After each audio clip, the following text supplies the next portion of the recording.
Дэлхий гэдэг нүдний өмнө байсараатлаа нууцаа амархан дэлгдэггүй хажин гариг.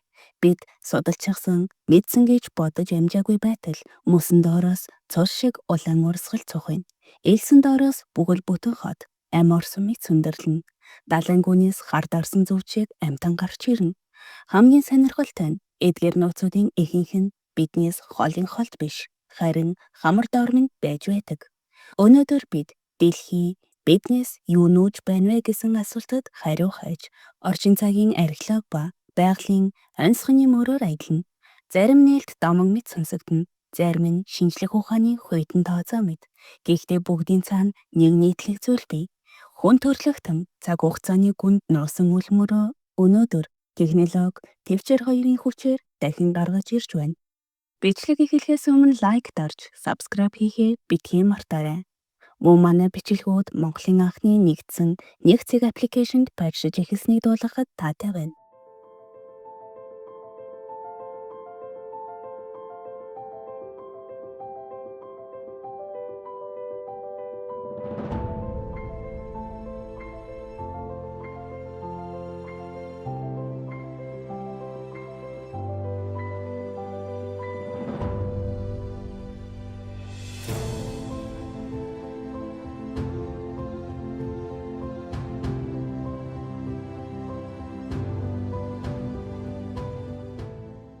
Энэ хүрэл зэвсгийн үеийн идүүлгийг 1870-аад онд Моригений орчимд олсон байдаг. Анх эрдэмтэд ердийн зэвэрсэн төмөр гээд нэгийг аж холбогдол өгүүлгүй өнгөрчээ.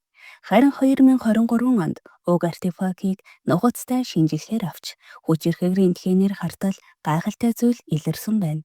Сумны үзүүр үнэндээ сансраас ирсэн солир байжээ. Үзүүрийг солироос гарган авсан төмрөөр давтаж хийсэн бөгөөд тэр солир Швейцар улсаас 2200 гаруй километрийн зайтай өнөөгийн Эстони улсын нутагт манай эртний өмнөх 1500 оны үеэр унсан аж. Солир гэдэг бол дэлхийн агаар мандлыг өдөр бүр довтолдог сансрын хадны хилтерхийнүүд юм. Өдөрт бараг 50 тонн ийм солир манай гариг руу ирдэг. Тэдгээрийн 95% нь төмөр, никель зэрэг металл агуулгаддаг. Гэхдээ дийлэнх нь газарт хүрэлгүй, замдаа шатаж олго болдог. Тиймээс ийм олдуур олдон гэдэг үнэхээр ховор. Энэ сумны ачаар эрдэмтэд эртний хүмүүс зүгээр нэг хүмүүс байгаагүй гэдгийг ойлгожээ. Тэд тэнгэрийн чулууг зүгээр нэг олдог байсан төдийгүй. Тэд өнөд металлыг Европ даяар манай эртний өмнөх 800-аад оны үед хүртэл өргөнөөр худалдаалж байсан байх магадлалтай. Одоо сансраас Австралийн эрэг орчмын тэнгис рүү шилжиж. Энэ нутаг зөвхөн халуунаар амьжигтай хорт амьтдаараа биш, мөн их шүрэн хадаараа алдартай. Энэ байгалийн гайхамшиг 35 саяга талбайг хамран сунан тогтсон байдаг тул сансраас ч харагдана. Тэнд бид бүх сантиметрийг нь судалсан гэж санагдагч үнэндээ тийм биш. 2020 онд судлаачид их шүрэн хадын хойд хэсгийн далайн ёроолыг зураглалт гаргаж байхдаа үнэхээр гайхширчээ. Тэд аврах том ганцаардан сүндэрсэн нэгэн шүрэн хадтай тулгарсан байна. Түүний өндөр нь 500 метрээс давж, өргөн нь 1.5 км хүрч байв. Энэ төрлийн ганцаардмал аврах шүрэн хадыг сүүлийн 120 жилд анхудаа илрүүлсэн нь энэ байв. Хамгийн сонин нь түүнийг санамсаргүй бөгөөд 7 хоногийн дараа эрдэмтэд Себастьян нэртэй усан доорох роботтой эргэн очин ойроос ажиглжээ. Шүрэн хад нь ганцаар байсан ч амьдрал дүүрэн өнгөнгийн загасны сүрэг салхинд намрах торог мэт мэрэлцэж. Саарал акулууд усан мандлын сүүдэр шиг нам гүмхэн эрх мэдэлтэйгээр чимээгүйхэн эргэлдэж байв. Атлантидын тухай хүн бүр сонссон байдаг. Гэвч бодит амьдрал заримдаа домгоос ч илүү хатуу байдаг. Хот гэдэг зүйл зөвхөн живээ зогсохгүй, цаг хугацааны урсгалд бүр мөсөн уус жалуу болж чаддаг байна. 2020 онд археологч Захи Хавас багийнхныхаа хамт нийл мөрний баруун эрэгт газар ухаж Тутанхамоны дурсгалын сүмийг олохоор зоржээ. Харин тэдний ухсан зүйлээс илүү хавгүй том, бүхэл бүтэн, гайхалтай сайн хадгалагдсан хот байв. Тэд могоо шиг мөшигрэлцэн хэлбэртэй түүхий тоосгоор барьсан байшингууд байсан бөгөөд ямар ч бичиг баримтад энэ хотын тухай дурдсан зүйл байгаагүй. Анх түүнийг Алтан хот гэж нэрлсэн нь барилгууд нь эртний Египтийн алтан үед ойролцоогоор манай эртний өмнөх 2500 оны орчимд хамаарна гэж үзсэн хэрэг. Гэвч дараа нь иероглиф бичээстэй дарсны савууд алдаж үнэн ил болсон байна. Хотын нэр нь гялалцсан Атан бөгөөд түүнийг фараон 2-р Аменхотеп 3000 гаруй жилийн өмнө байгуулжээ. Энэ газрыг 1922 онд Тутанхамоны булшийг нээснээс хойш хамгийн чухал олдвор гэж нэрлэх нь бий. Ердөө 7 сарын малталгын явцад археологчид бүтэн суурин хорооллууд, сахиус, ахуй хэрэглээний эдлэл, бүр цэрэг армигч хооллож чадахүйц аврах том талах нарийн бовны газар хүртэл илрүүлжээ. Энэ бүхэн цаг хугацаа биднээс юугч тэр тусмаа бүхэл бүтэн мегаполисийг ч нууж чадна гэдгийг дахин нотолсон юм. Цэргийн ертөнцид нууцлал гэдэг зүйл заримдаа хэтэрхий сайн ажилдаг. Хүмүүс даалгаварт явна, тэгээд л радараас орморгүй алга болно. Дэлхийн 2-р дайны үед Британий Триумф нэртэй шумбагчийн гоц 20 гаруй нөөц ажиллагаа гүйцэтгэсэн байдаг. 1942 онд тусан гоц Грекийн Атипас арал дээрээс Британий дөрвөгчдийг авч явах ёстой байсан ч дахин хизээч үзэгдээгүй. Нууц зэрэглэлтэй байсан тул мөрдөх боломжгүй. Онгоцонд байсан 64 хүнийг сураггүй алга болсон гэж бүртгэжээ. Энэ нууц олон 10 жил үргэлжилсэн ч эцэст нь Грекийн шумбагч Костас Тактаридис гэгч хүн асуудлыг сөхөв. Тэр энэ онгоцыг 25 жил хайж зөвхөн 2023 онд 200 метрээс ч илүү гүнд олж чаджээ.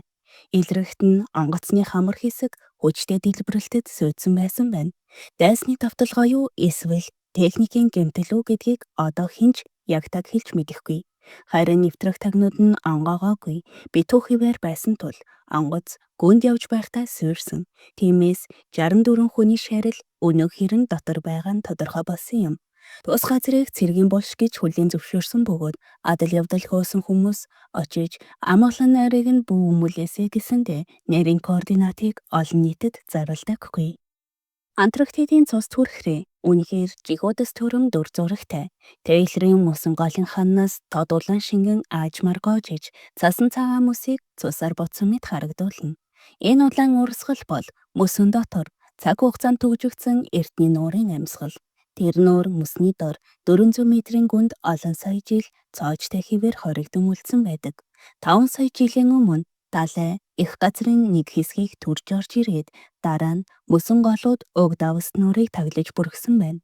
Тэнхийн ус далайн уснаас 3 дахин илүү давсархах тул тэсгэм хүүтэнд ч шууд хөлдөж мөс болдоггүй. Харин улаан өнгө нь ус мөсний доороос гарч ирээд агарын хүчил төрөгчтэй нийлэх мөчүүд тэр доороо зэврэн нисэлдэж эргэн тойрныг зэв шиг улаан хүрэн өнгөөр буддаг юм. Гэхдээ хамгийн гайхалтай нь энэ биш. Тэр уснаас гэрэлгүй дулаангүй орчинд хэдэн сая жил тисэж амьд үлдсэн микробууд илэрсэн. Тэднийг судалснаар бидний ирээдүйд Марсын мөсний доорх 70 м орчинд ямар төрлийн амьдрал оршин тогтнож болохыг төсөөлөх түлхүүртэй болно. Өөрөөр хэлбэл энэ өчүүхэн бичил амьтад гар гаргийн амьдралын аюнсыг тайлах түлхүүр болж магадгүй юм. 1933 онд бүгд найрамдах Хятад ард улсын Харбин хотод нэгэн ажилчин гүүр барих явцдаа хажуу содон авал олжээ. Тэр үе тогтворгүй уймэнтэй цаг байв. Ийм олдвор гарвал Японы эрх баригчид булааж магадгүй гэж иймээсэн тул олсноо хиндэж хэлээгүй байна. Харин оронд нь гавлыг дааванд орож нэг нь эзгүй хуучин хутгийн ёроолд нуужээ. Энэ нууц 85 жилийн турш хадгалагдсан байна. 2018 онд насны эцэстээ тулсан өвгөн гэрээхэндээ уг олдвор хаана байгааг хэлж өгчээ. Гавлыг гаргаж ирэхэд хүмүүс үнэхээр алмаарсан юм. Энэ нь эртний хүний өмнө нь мэдэгдээгүй шинэ хэлбэр төрөл байж мэдэх гавл байсан бөгөөд түүнийг хомолонги өөрөөр хэлбэл луу хүн хэмээн нэрлсэн байна. Уг нэрийг харлуу мөрний Эйлүнжэн цав газрын нэртэй холбон өгсөн юм. Судалгаагаар тэр хүн 146 мянган жилийн өмнө амьдарч байсан бөгөөд зарим шинжилгээний үр дүнээр бол бидэнд алд орт неандертальчуудаас ч ойр байж магадгүй гэж үзэх үндэслэл гарчээ. Түүнчлэн энэ гавлыг хүний түүхэн дэх хамгийн том гавлын нэг гэж тодорхойлдог. Хэдийгээр энэ үнэхээр шин зүйл үү эсвэл аль хэдийн мэдэгдсэн хүний нэг хувилбар үү гэж зарим мэргэжилтнүүд маргалцаар байгаа ч олдвор өөрөө ямар ч байсан гайхамшигтай хിവэр байна. Энэ үртэл сонссон танд баярлалаа. Бичлэг таалагдсан бол лайк дарж, subscribe хийхээ битгий мартаарай.